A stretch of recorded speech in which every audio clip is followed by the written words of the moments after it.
everyone, this is another video that is directed mostly towards beginners, but I'm sure a lot of other people can find this useful as well. I've had a few people write in and tell me that they've just received their first corset, but they're not sure which way is up and which way is down, and they want to avoid embarrassment of wearing it the wrong way. So in my channel, I believe that there is no such thing as a stupid question, so I'm going to show you 6 different ways to figure out which way of your corset is the right way you'll wear it. So let's go.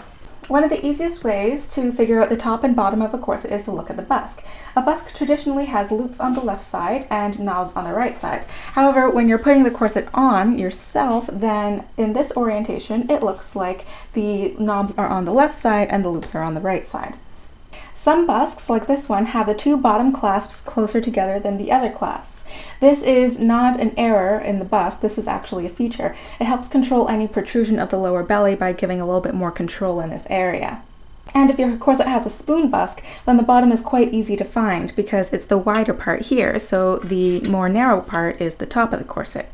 Now, if your corset doesn't have a busk, if it's just closed on the front, so just pretend it's closed on the front, or if you're kind of suspicious that the busk might be inserted upside down, which happens occasionally, then another option is to open it up and look at the laces. So many corsets, on the outside, you'll see that there are bunny ears at the waist, but then on the bottom, the ends of the laces will be tied together, so you'll see that little knot at the bottom. However, sometimes your corset can come unlaced, or it might be laced with 2 separate laces that are knotted at the bunny ears, so you can't always depend on having a little knot at the bottom.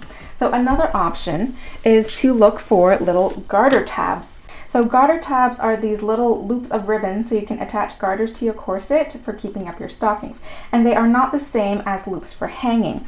If a corset has hanger loops, then those will be long and skinny and they'll appear at the top of the corset, while garter tabs will be shorter and at the bottom of the corset.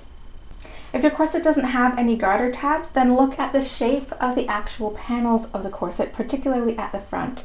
They will often taper from a wider distance between the busk and the end of the first panel to a shorter distance between the busk and the end of the first panel. This is so all the bones will concentrate over the lower belly, once again to hold in that lower belly pooch. Sometimes, though, a corset will have relatively straight cut panels and will instead use gussets or gores to distribute the fullness. In this case, then look at the placement of the gores. So I'm going to show this corset on its side here. In a corset, most gores that are placed on the side or the back of the corset are to accommodate the fullness of the hips or bum. So this end would go towards the bottom. Any gores that are put on the front of a corset, which is not on this one because it's an underbust, but if there were gores on the front of this corset, then that would go towards the top because that's to accommodate the curve of the bust. Now here's a cincher that has seemingly straight cut panels, so it's not obvious if one end is fuller than the other, and it also doesn't have any gores. So if you have this type of situation, then try on the corset and lightly lace it up both ways, seeing which way fits better. Even if the corset looks identical in both orientations when you're holding it, kind of like this one, often the hips of a corset are just a couple of inches larger than the rib cage, and you will feel the difference. However, the reason that I say to lace it up loosely is when you put on a corset one way and lace it tight, the curves from your body start to make the fibers of the corset really stretch and strain. That's the process of breaking in a corset to fit your body better.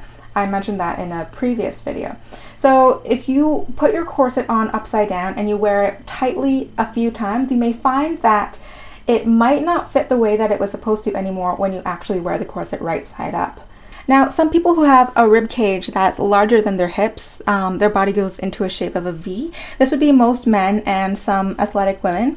They might actually find it more comfortable to wear their corset upside down. They might actually find that they get a better cinch that way.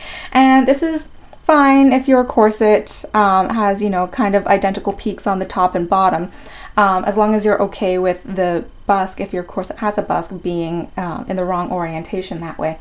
However, it is fine if you wear your corset upside down deliberately, as long as you commit to wearing it upside down every single time you wear it, so that it's seasoned to your body that way, so it will fit your body more properly. If you kind of go back and forth wearing it right side up and upside down, then your corset might become unevenly seasoned, and then it might not fit particularly well in either orientation.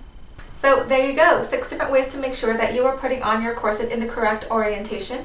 If there are any tricks that I had neglected then that anybody else knows, then please feel free to leave it in a comment down below or in a video response.